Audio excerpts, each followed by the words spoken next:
திருவண்ணாமலை அருள்மிகு அருணாச்சலேஸ்வரர் திருக்கோயில் சிவபெருமானின் பஞ்சபூத ஸ்தலங்களில் அக்னி தலமாக விளங்குகிறது.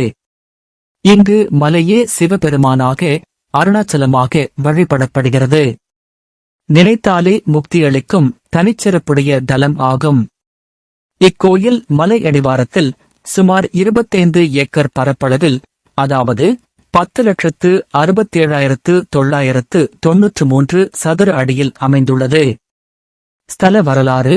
தல புராணம். லிங்கோத்பவர் வரலாறு. படைப்பு கடவுளான பிரம்மாவிற்கும் காத்தல் கடவுளான விஷ்ணுவுக்கும் தங்களில் யார் பெரியவர் என்ற வாதம் எழுந்தபோது சிவபெருமான் ஒரு முடிவில்லாத எல்லையற்ற ஜோதிப்பிழம்பாக நெருப்புத் தூணாக தோன்றி அதன் அடியையும் முடியையும் கண்டுபிடிக்கும்படி சவால் விடுத்தார். விஷ்ணு வராக பன்றி உருவமெடுத்து பூமியை துளைத்து அடியை தேடினார். பிரம்மா அன்னப்பறவை உருவமெடுத்து முடியை தேடி வானில் பறந்தார். இருவராலும் அடியையோ முடியையோ காண முடியவில்லை. விஷ்ணு தனது தோல்வியை ஒப்புக்கொண்டார். ஆனால் பிரம்மா தான் முடியை கண்டதாக தாழம்பூவை சாட்சியாக வைத்து பொய் சொன்னார். இதனால் சிவன் பிரம்மாவிற்கு உலகில் தனியாக கோவில் அமையாதவாறு சபித்தார். பின்னர் ஜோதி வடிவிலிருந்து குளிர்ந்து ஒரு மலையாக அருணாச்சலமாக சிவன் காட்சி கொடுத்தார். இதுவே இத்தலத்தின் முக்கிய புராணம். அக்னி வடிவ வரலாறு. ஒருமுறை பார்வதி தேவி விளையாட்டாக கைலாயத்தில் சிவபெருமானின் கண்களை மூடினார். ஒரு கணம் மட்டுமே, ஆனாலும் அண்ட சராசரம் பல வருடங்கள் இருளில் மூழ்கியது. பார்வதி தன் தவறை உணர்ந்து திருவண்ணாமலையில் தவம் செய்து சிவபெருமானை அக்னிஜோதி வடிவில் மீண்டும் ஒளி கொடுத்து அருள வேண்டினார். அதன் பிறகு சிவனும் பார்வதியும் இணைந்து அர்த்தநாரீஸ்வரர் வடிவம் எடுத்தனர். பெயர் காரணம். அண்ணாமலை. அண்ணுதல் என்றால் நெருங்குதல். அண்ணா என்றால் நெருங்க முடியாதது. பிரம்மா விஷ்ணுவால் அடியையும் முடியையும் நெருங்க முடியாத மலை என்பதால் அண்ணாமலை என்று அழைக்கப்படுகிறது. அருணாசலம். வடமொழியில் அருணம் என்றால் சிவப்பு, நெருப்பு, அசலம் என்றால் மலை. சிவந்த நெருப்பு வடிவில் தோன்றிய மலை என்பதால் அருணாசலம். கோயில் கட்டப்பட்ட வரலாறு மற்றும் கட்டிடக்கலை பங்களிப்பு. இக்கோயிலின் கட்டமைப்பு ஒரே காலகட்டத்தில் கட்டப்பட்டதல்ல, பல நூற்றாண்டுகளாக பல்வேறு மன்னர்களின் பங்களிப்பால் படிப்படியாக விரிவுபடுத்தப்பட்டுள்ளது. ஆரம்ப காலம் கிபி 4ஆம் நூற்றாண்டில் கருவறை செங்கல்லால் கட்டப்பட்டதாகவும் கிபி 5ஆம் நூற்றாண்டில் சிறு ஆலயமாக மேம்படுத்தப்பட்டதாகவும் சில குறிப்புகள் உள்ளன. மூலவர் சந்நிதியின் கட்டுமானத்தில் கிபி 7ஆம் நூற்றாண்டுக்கு முன் பல்லவர் கட்டிடக்கலையின் சாயல் இருப்பதாக சில ஆய்வாளர்கள் கருதுகின்றனர். கோயிலின் ஆரம்பகால கல் கட்டுமானம், சுற்றுச்சுவர்கள் மற்றும் சில கோபுரங்களின் கட்டுமானத்தை பல சோழ மன்னர்கள் கிபி 9ஆம் நூற்றாண்டு முதல் 13ஆம் நூற்றாண்டு வரை தொடங்கி வைத்தனர். முதலாம் ராஜேந்திர சோழன் கொடிமர ரிஷி கோபுரம் மற்றும் சுற்றுச்சுவர்களை கட்டினார். கிபி 1063இல் வீரராஜேந்திர சோழன் கிளிக்கோபுரத்தை கட்டினார். கிபி 12ஆம் நூற்றாண்டில் 3ஆம் குலோத்துங்க சோழன் உண்ணாமுலை அம்மனுக்கு தனி சந்நிதி கட்டினார். மற்றும் கிபி 13ஆம் நூற்றாண்டில் ஹொய்சாள மன்னர்கள் பங்களிப்பு. வீரவல்லாளன் வடக்கு, தெற்கு, மேற்கு திசைகளில் கோபுரங்கள் கட்டும் திருப்பணிகளைச் செய்தார். கோவிலின் 4ஆம் பிரகாரத்தில் உள்ள வல்லாள மகாராஜா கோபுரம் இவரால் கட்டப்பட்டதாகும். கிபி 15ஆம் நூற்றாண்டு முதல் விஜயநகர பேரரசர்கள் இக்கோயிலை மிக பிரம்மாண்டமான ஆலயமாக மாற்றியமைத்ததில் முக்கிய பங்கு வகிக்கின்றனர். கிருஷ்ணதேவராயர் கோயிலின் முக்கிய மற்றும் உயரமான கிழக்கு கோபுரமான 217 அடி உயரம் கொண்ட ராஜகோபுர கட்டுமானத்தை தொடங்கினார். மேலும் ஆயிரங்கால் மண்டபம் மற்றும் கம்பத்து இளையனார் சந்நிதி ஆகியவற்றையும் கட்டினார். நாயக்கர்கள். செவப்ப நாயக்கர் கிருஷ்ணதேவராயரால் தொடங்கப்பட்ட ராஜகோபுரத்தின் கட்டுமானத்தை முடித்தார். வடக்கு கோபுரமான அம்மையம்மன் கோபுரம் அம்மையம்மன் என்றொரு சந்நியாசினை கட்டியதால் அவர் பெயரால் அழைக்கப்படுகிறது. நன்கொடைகள். கல்வெட்டுகள் மற்றும் தொல்லியல் சான்றுகள். கோயிலில் காணப்படும் சுமார் 450 கல்வெட்டுகள் பல்வேறு மன்னர்கள் வழங்கிய நன்கொடைகள், நிலதானங்கள் மற்றும் அறக்கட்டளைகளை பதிவு செய்துள்ளன. முதலாம் ஆதித்தன் சோழன் சோழர் கல்வெட்டுகளை கிபி 885 இக்கோயிலில் கண்டெடுக்கப்பட்ட கல்வெட்டுகளில் காலத்தால் முற்பட்டது. பிற்காலச் சோழர்கள் கிபி 10 13ஆம் நூற்றாண்டுகள் ஆகியோரின் கல்வெட்டுகள். முதலாம் இராஜேந்திரன் காலத்திய கல்வெட்டுகள் கிபி 1031க்குள் முதல் பிராகாரமும் விமானமும் கட்டி முடிக்கப்பட்டதை சுட்டிக்காட்டுகின்றன உள்ளிட்டவை மற்றும் நிலதானங்கள், பொன் மற்றும் ஆடு மாடுகளின் கொடைகளை பதிவு செய்கின்றன. இராஷ்டிரகூடர்கள் பாண்டியர்கள் 10 முதல் 14ஆம் நூற்றாண்டுகள் அளித்த கல்வெட்டுகளில் இராஷ்டிரகூட மன்னர் 3ஆம் கிருஷ்ணனின் கல்வெட்டுகள் உட்பட பிற வம்சங்களின் கொடைகளையும் கோயிலின் வளர்ச்சிக்கு இவர்களின் பங்களிப்பையும் உறுதிப்படுத்துகின்றன. சோழர் காலம் சார்ந்த சமூக பங்களிப்பு பற்றிய கல்வெட்டுகளில் வணிகர்கள் மற்றும் இடையர்கள், மன்றாடிகள் மற்றும் கைக்கோளர் நெசவாளர்கள் போன்ற சமூகத்தினரின் நன்கொடைகள் உள்ளன. இடையர்கள் விளக்கு எரிப்பதற்காக ஆடுகளை பராமரிக்கும் பொறுப்பில் இருந்தனர். சோழர் காலம் சார்ந்த நீர் மேலாண்மை பற்றிய கல்வெட்டுகளாக அண்மையில் கண்டெடுக்கப்பட்ட சோழர் காலத்து தும்பு கல்வெட்டுகள் நீர் வெளியேற்றும் அமைப்பு, அக்கால நீர் மேலாண்மை தொழில்நுட்பம் மற்றும் மக்கள் நலப் பணிகள் குறித்து அரிய தகவல்களை வழங்குகின்றன. நிர்வாகம் குறித்த கல்வெட்டுகளில் பல்வேறு காலங்கள், சில கல்வெட்டுகள் நில வரி விகிதம், வரி நீக்கம் மற்றும் உள்ளூர் நிர்வாக தீர்ப்புகள் பற்றிய விவரங்களையும் அளிக்கின்றன. வீர வல்லாள மகாராஜா சிறப்பு.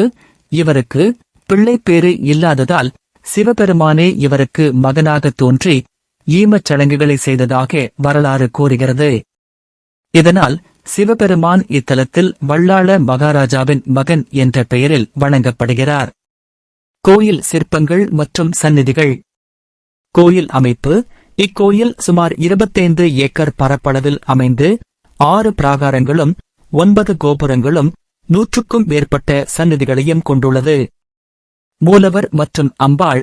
மூலவர் அருள்மிகு அருணாச்சலேஸ்வரர் அண்ணாமலையார் லிங்கோத்பவராக அக்னி வடிவில் உள்ளார். அம்பாள் அருள்மிகு உண்ணாமுலை அம்மன். சிற்பக்கலை.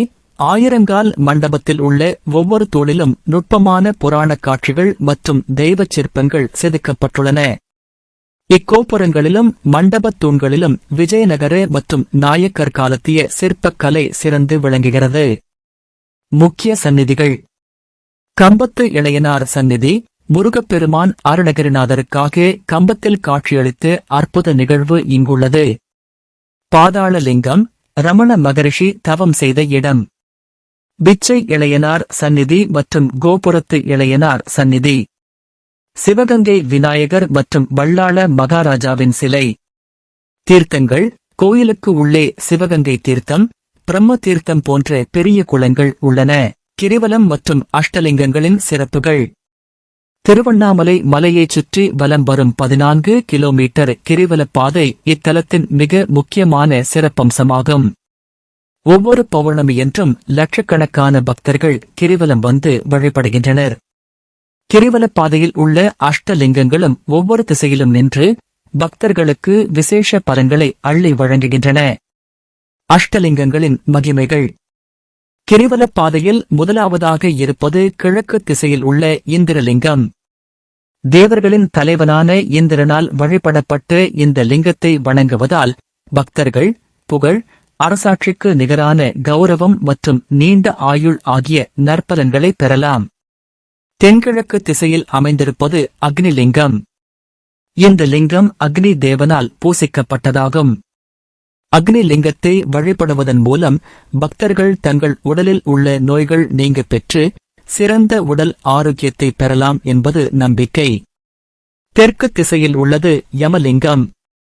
தென்திசைக்கு அதிபதியான யமனுக்கு உரிய இந்த லிங்கத்தை வணங்குபவர்களின் நிதி நெருக்கடிகள் நீங்கி மன நிம்மதி கிடைக்கும். மேலும் இவரை வணங்குவது மரண பயத்தை போக்கக்கூடியது என்றும் கூறப்படுகிறது. தென்மேற்கு திசையில் அருள் பாலிப்பது நிருதி லிங்கம். இந்த லிங்கத்தை நிருதி என்னும் தேவதை வழிபட்டார். இவரை வணங்குவதால் பக்தர்களுக்கு இருக்கும் கடன் தொல்லைகள் முற்றிலுமாக நீங்கவும் குழந்தை பேறு கிடைக்கப் பெறவும் வழிபடப்படுகிறது. மேற்கு திசையில் அமைந்துள்ளது வருணலிங்கம். மழைக்கும் கடலுக்கும் அதிபதியான வருணதேவன் இந்த லிங்கத்தை வழிபட்டார். இவரை வழிபடுவதன் மூலம் பக்தர்கள் தங்கள் வாழ்வில் நீர் வளத்தையும் செழிப்பையும் உடல் உறுதியையும் மேம்படுத்திக் கொள்ளலாம் என்று நம்பப்படுகிறது. வடமேற்கு திசையில் வீற்றிருப்பது வாயுலிங்கம். இந்த லிங்கம் வாயு தேவனால் பூசிக்கப்பட்டதாகும். இவரை வழிபடுவதன் மூலம் பக்தர்களுக்கு இருக்கும் எதிரி பயம் நீங்கவும் வாழ்வில் ஏற்படும் தடைகள் அனைத்தும் விலகி வெற்றி கிடைக்கும் என்று நம்பப்படுகிறது. வடக்கு திசையில் அமைந்துள்ளது குபேரலிங்கம். செல்வத்தின் அதிபதியான குபேரனால் வழிபடப்பட்ட இந்த லிங்கத்தை வணங்குவதால் பக்தர்களின் வாழ்வில் செல்வ வளம் பெருகும். குபேரலிங்கத்தை தரிசிப்பது செல்வ செழிப்பிற்கு மிகச் சிறந்தது. வடகிழக்கு திசையில் கிரிவலப் பாதையின் நிறைவில் இருப்பது ஈசானிய லிங்கம். இது ஈசானிய தேவனால் வழிபடப்பட்டதாகும். ஈசன் வடிவமான இந்த லிங்கம் பக்தர்களுக்கு மறுபிறவி இல்லாத முக்தி நிலையை அடையவும் ஞானம் பெறவும் உதவுகிறது. பௌர்ணமி மகிமை. ஒவ்வொரு பௌர்ணமியன்றும் மலையே லிங்கமாக போற்றப்படுவதால் அன்று வலம் வரும்போது சித்தர்கள் அருவமாக வந்து வழிபடுவதாக ஐதீகம். சம்பந்தப்பட்ட மகரிஷிகள் மற்றும் அடியார்கள். சைவ குரவர் நால்வர் கிபி 7 முதல் 8ஆம் நூற்றாண்டுகள். திருஞான சம்பந்தர், திருநாவுக்கரசர், அப்பர், சுந்தரர், மாணிக்கவாசகர் ஆகிய நால்வராலும் இத்தலத்து அண்ணாமலையார் பாடப்பெற்றிருக்கிறார். மாணிக்கவாசகர் இத்தலத்தில்தான் புகழ்பெற்ற திருவெம்பாவை மற்றும் திருவம்மானை ஆகிய நூல்களை இயற்றினார். அருணகிரிநாதர் கிபி 15ஆம் நூற்றாண்டு முருகப்பெருமான் மீது திருப்புகழ் என்ற நூலை இத்தலத்தில்தான் பாடினார். ரமண மகரிஷி கிபி 20ஆம் நூற்றாண்டு இத்தலத்து அருணாசல மலையில் தவம் செய்து முக்தியடைந்தார். பவழக்குன்று, கங்காசிரமம், ரமணாசிரமம் ஆகியவை இவருடன் தொடர்புடையவை. நடைபெறும் திருவிழாக்கள் மற்றும் அருகில் உள்ள இடங்கள். கார்த்திகை தீபம். இதுவே இக்கோயிலின் மிகவும் முக்கியமான திருவிழா. கார்த்திகை மாதம் நவம்பர் முதல் டிசம்பர் வரை பௌர்ணமி அன்று மலையின் உச்சியில் மகாதீபம் ஏற்றப்படுகிறது. இது சிவபெருமான் ஜோதி வடிவமாக காட்சியளித்ததை குறிக்கிறது. அன்றைய தினம் அதிகாலையில் பரணி தீபமும் ஏற்றப்படும். காமதகனம். சிவாலயங்களில் காமதகனம் நடக்கும் ஒரு சில ஆலயங்களில் இதுவும் ஒன்று. ஆடிப்பூர தீமிதி திருவிழா. உண்ணாமுலை அம்மன் சந்நிதி முன் தீமிதி விழா நடக்கிறது. வழிபாட்டுச் சிறப்புகள். தேவாரப் பாடல் பெற்ற தலம். இது தேவாரப் பாடல் பெற்ற 274 சிவாலயங்களுள் நடுநாட்டுத் தலங்களில் முதன்மையானதாகும். சைவக்குரவர் நால்வராலும் பாடப்பட்ட பெருமை இத்தலத்திற்கு உண்டு. திருவாசக திருத்தலம். மாணிக்கவாசகர் அருளிச் செய்த திருவெம்பாவை மற்றும் திருவம்மானை நூல்கள் இத்தலத்தில்தான் பிறந்தன. சக்தி பீடம். தேவி பார்வதியின் 51 சக்தி பீடங்களுள் இத்தலம் அருணை சக்தி பீடம் என்று போற்றப்படுகிறது. ஆதாரத்தலம். இந்து சமயத்தின் 6 ஆதாரத்தலங்களில் சக்கரங்களில் இத்தலம் மணிப்பூரக தலமாக விளங்குகிறது. முருகப்பெருமானின் 3 இடங்கள். இத்தலத்தில் முருகப்பெருமான் இளையனார் என்னும் பெயரில் 3 இடங்களில் வணங்கப்படுகிறார். கம்பத்து இளையனார் அருணகிரிநாதருக்காக கம்பத்தில் காட்சி தந்தவர். கோபுரத்து இளையனார் அருணகிரிநாதர் உயிர்விட முயன்றபோது காப்பாற்றி அருள் புரிந்தவர். பிச்சை இளையனார் கிளிக்கோபுரம் அருகில் சந்நிதி கொண்டிருப்பவர். ஆலய அமைப்பு மற்றும் கட்டமைப்பு. பிராகாரங்கள். ஆலயத்தில் மொத்தம் 6 பிராகாரங்கள் அமைந்துள்ளன. சந்நிதிகள் மற்றும் மண்டபங்கள். இக்கோயில் வளாகத்தில் 142 சந்நிதிகளும் 22 பிள்ளையார் சந்நிதிகளும் 306 மண்டபங்களும் அமைந்துள்ளன. தீர்த்தங்கள். கோயிலுக்கு உள்ளே உள்ள சிவகங்கை தீர்த்தம் மற்றும் பிரம்ம தீர்த்தம் தவிர மலைப்பாதையில் சக்கர தீர்த்தம், அக்னி தீர்த்தம், பாண்டவ தீர்த்தம் உட்பட பல தீர்த்தங்கள் காணப்படுகின்றன. பழங்கால மலை வடிவம். புராணங்களின்படி இந்த அருணாச்சல மலை கிருதாயுகத்தில் அக்னி மலையாகவும், திரேதாயுகத்தில் மாணிக்க மலையாகவும், துவாபர யுகத்தில் பொன் மலையாகவும் இருந்து கலியுகத்தில் கல்மலையாகவும் காட்சியளிக்கிறது. ஆதி அண்ணாமலையார் கோயில் கிரிவலப்பாதையில் வடமேற்கு பகுதியில் ஆதி அண்ணாமலையார் கோயில் என்ற மிக பழமையான சிவாலயம் அமைந்துள்ளது. இது அருணாச்சலேஸ்வரர் ஆலயத்தை ஒத்த வரலாற்றைக் கொண்டுள்ளது.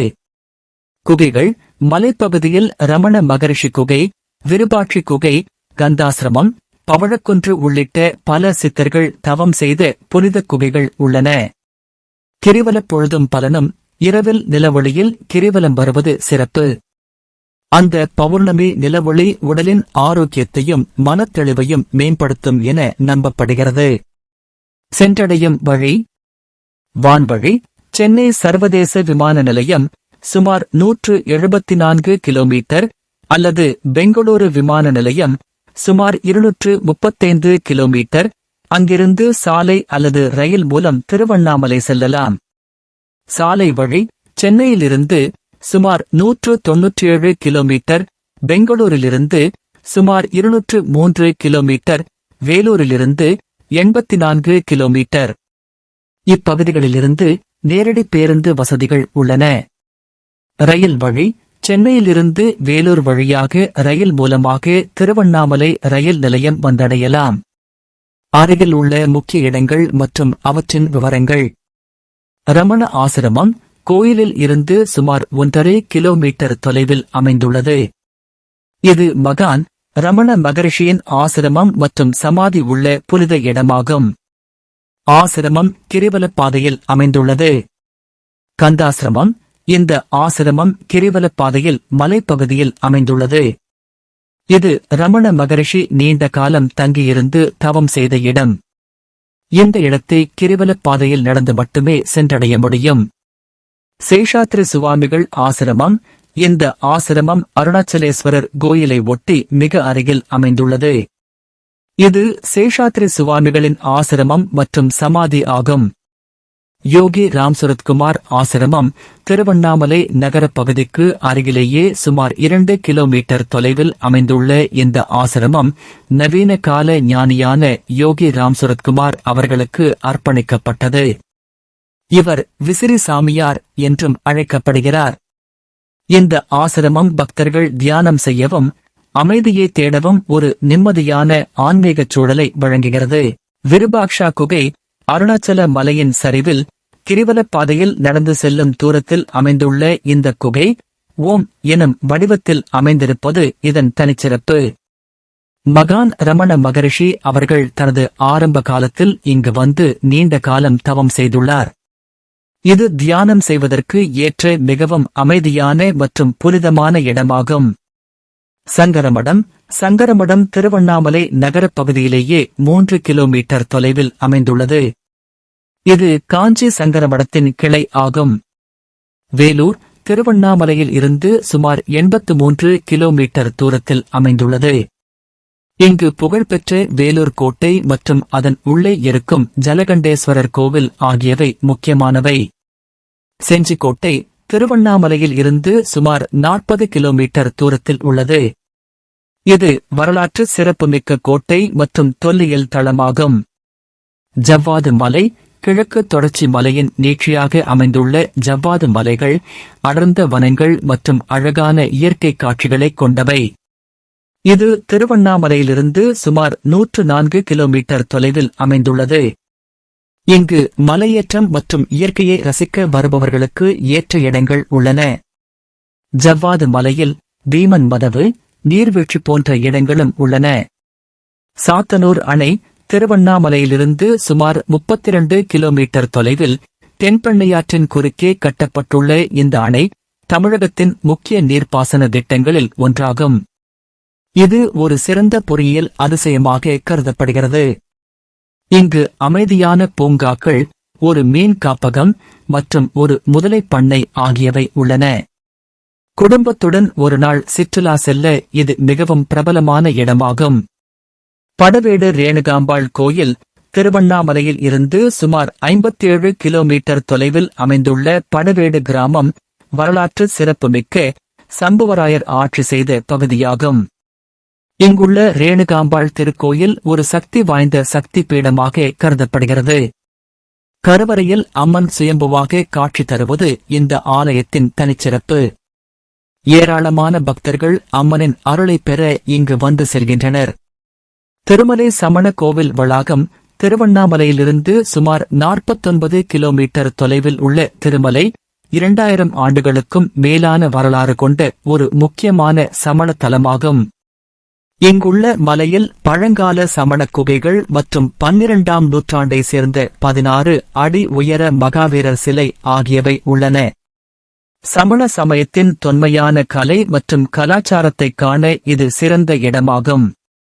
பர்வதமலை சுமார் 4500 அடி உயரமுள்ள இந்த மலை ஆன்மீகமும் சாகசமும் கலந்த ஒரு அனுபவத்தை வழங்குகிறது. மலையின் உச்சியில் சிவபெருமானுக்கான ஒரு பழமையான கோயில் உள்ளது. மலையேற்றம் சற்று சவாலானது என்றாலும் உச்சியில் இருந்து கிடைக்கும் சுற்றுப்புற காட்சிகளும் ஆன்மீக உணர்வும் இந்த மலையேற்றத்தை மதிப்புமிக்கதாக்குகிறது. இது திருவண்ணாமலையில் இருந்து சுமார் 37 கிலோமீட்டர் தொலைவில் உள்ளது. காஞ்சிபுரம் திருவண்ணாமலையில் இருந்து சுமார் 114 கிலோமீட்டர் தொலைவில் அமைந்துள்ள காஞ்சிபுரம் 1000 கோயில்களின் நகரம் என்று அழைக்கப்படுகிறது. இது தென்னிந்தியாவின் 7 புனித நகரங்களில் ஒன்றாகும். இங்குள்ள ஏகாம்பரேஸ்வரர் கோயில் பஞ்சபூத ஸ்தலங்களில் நிலம், பிருத்வி ஸ்தலமாக விளங்குகிறது. மேலும் இங்குள்ள வரதராஜ பெருமாள் கோயில் மற்றும் கைலாசநாதர் கோயில் போன்றவை பல்லவர்கள் மற்றும் சோழர்களின் கட்டிடக்கலையின் சிறப்பை எடுத்துரைக்கின்றன. பல்லவ மன்னர்களைப் பற்றியும் சோழ மன்னர்களைப் பற்றியும் அவர்களது பிரம்மாண்டமான கலைப்படைப்புகள் குறித்தும் எங்களது மற்ற பதிவுகளைக் காணவும் எங்களை ஊக்கப்படுத்தும் விதத்திலும் சப்ஸ்கிரைப் செய்து எங்களது பிளேலிஸ்டில் உள்ளவற்றை காணுங்கள். நன்றி.